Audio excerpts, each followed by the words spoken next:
आपदा की इन तस्वीरों को पश्चिम बंगाल के दुर्गापुर का ये परिवार भी देख रहा है, लेकिन फिर भी मन में कहीं उम्मीद जिंदा है कि शायद उनके परिजन बच गए हों। তো কৈলাসের উদ্দেশ্যে বেরিয়ে যাওয়ার কথা ছিল, কিন্তু আজকে এই ধরনের ক্লাউড বাস্ট হওয়ার পর থেকে আর ওর মেয়েও কোনো ওদের সাথে কন্ট্যাক্ট করতে পারেনি। सिलीगुड़ी के सोमार मंडल का परिवार भी चिंतित है, क्योंकि नेपाल त्रासदी के बाद सोमार मंडल का कुछ पता नहीं चल रहा है। संपर्क नहीं हो रहा है, बार बार स्विच ऑफ बोल रहा है, कोई कांटेक्ट नहीं हो रहा है।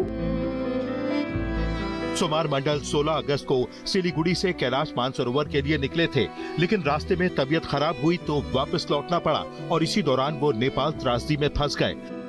अब परिजनों का बुरा हाल है। घर वालों के आंसू रुकने का नाम नहीं ले रहे, क्योंकि सोमार मंडल से कोई संपर्क नहीं हो पा रहा है। यहाँ से 16 तारीख को निकला था काठमांडू के लिए, 17 तारीख को पहुँच गया था। वहाँ से कैलाश यात्रा के लिए निकल गए थे। उसके बाद तो हम लोग कांटेक्ट कर रहे थे। हावड़ा की अनीता दास का भी नेपाल त्रासदी के बाद कुछ पता नहीं चल रहा। उनके परिजन दिन भर मोबाइल में उनका नंबर डायल करते हैं, लेकिन फोन लग नहीं रहा।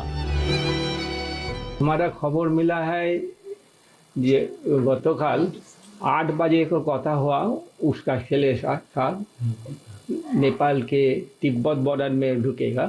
पुलिस हमारा घर में आया था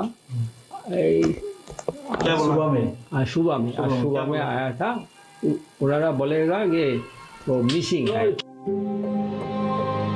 कोलकाता की शुभ्रा चक्रवर्ती के परिवार की भी कुछ ऐसी ही कहानी है, जिनसे संपर्क नहीं हो पा रहा है। मेरे साथ उनका बात हुआ था घटना के दिन ही सुबह 8:03 पे अंतिम वार्तालाप हुआ था। उसमें ये आया था कि उन लोग ऑलरेडी नेपाल कस्टम्स हो गया था उनका इमिग्रेशन प्रोसेस। अब खासकर यात्रा पे गया था, वो उस समय यहाँ पहुंचा था, कोई SOS कॉल है उनके परिजन बता रहे हैं।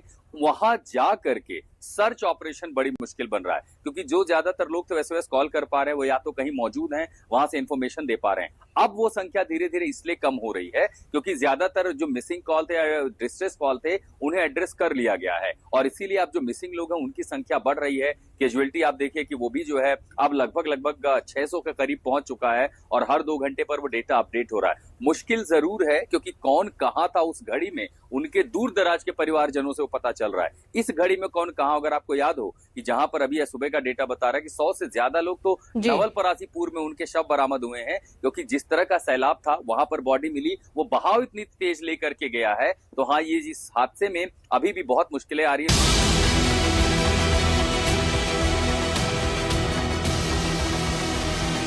मोबाइल में अपने रिश्तेदारों की तस्वीरें देखती, ऊपर वाले से दुआएं मांगती ये दीक्षा चौरसिया है, जिनके परिजन नेपाल की त्रासदी के बाद से लापता है। वो लोग नेपाल में नुआकोट डिस्ट्रिक्ट त्रिशूली बाजार में रहते थे। सुरक्षित हैं, लेकिन उन लोगों का कुछ बचा नहीं है। अब ये भी नहीं कह सकते कि सुरक्षित है कि नहीं। चौरसिया परिवार करीब 20 साल पहले नेपाल शिफ्ट हो गया था। नेपाल के त्रिशूली में उन्होंने अपना ठिकाना बनाया, वहीं पर उनकी दुकान थी, वहीं कारोबार था। लेकिन 26 अगस्त की आपदा ने सब कुछ खत्म कर दिया। दीक्षा चौरसिया यूपी के बलिया की रहने वाली है। नेपाल की त्रासदी में उनकी ताई और इनका भाई लापता है। दीक्षा बताती हैं कि गुरुवार की सुबह बड़े पिता का फोन आया था कि बाढ़ का अलर्ट नेपाल प्रशासन की ओर से आया है। इससे पहले की बात पूरी हो पाती, फोन कट गया।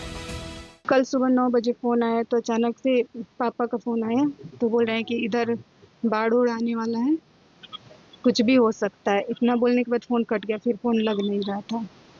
फिर बाद में बात हुआ तो पता चला कि वो लोग सुरक्षित हैं, बड़ी मम्मी और राहुल, जो कि मिल नहीं रहे हैं।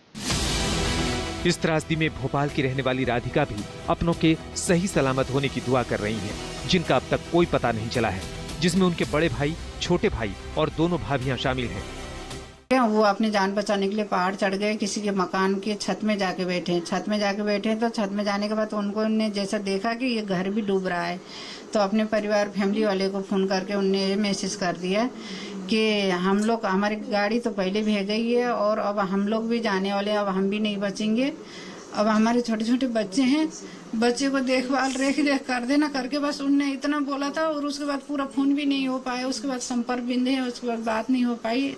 अभी तक किसी से कोई संपर्क नहीं है। भोपाल का ये परिवार तीर्थाटन के लिए नेपाल गया था। इन लोगों ने एक निजी बस किराए पर ली थी जिसमें 29 लोग सवार थे और ये सभी लोग एक दूसरे से परिचित थे। 26 अगस्त की सुबह 6 बजे सभी 29 लोग बस में सवार होकर आगे के सफर के लिए निकल पड़े। रास्ते में बेत्रा बेदी के पास एक ढाबे में खाने के लिए रुके, तभी तबाही ने दस्तक दी। मेरे जेठ जेठानी और देवर देवरानी गोसेकुंड करके एक तीर्थ करने जाते हैं, वहाँ पे गए थे और एक बस करके गए थे। उसमें 29 लोग थे। 29 लोग मेरे सब अपने लोग हैं, परिचय वाले सब हैं। बस ये है कि थोड़ा रिश्तेदार थोड़ा पास के या दूर के ऐसा करके हैं। 29 लोग सब परिचय के थे। वो 6:30 बजे घर से निकले थे। कोई बातचीत नहीं हुई। उनके परिवार जो गए वो तो गए और जो घर में हैं वो भी पूरे ढूंढने में निकले हैं। तो घर पूरा तितर बितर हुआ है। नेपाल की हालत बहुत खराब हो रही है। अब हमारे तो पूरे रिश्तेदारी पूरा गाँव ही खाली हो गई है। नेपाल से आई तस्वीरों को देखकर परिवार सहमा हुआ है। बस दुआएं कर रहा है कि वो जहां भी हों सही सलामत हों। रवीश पाल सिंह, भोपाल, आज तक।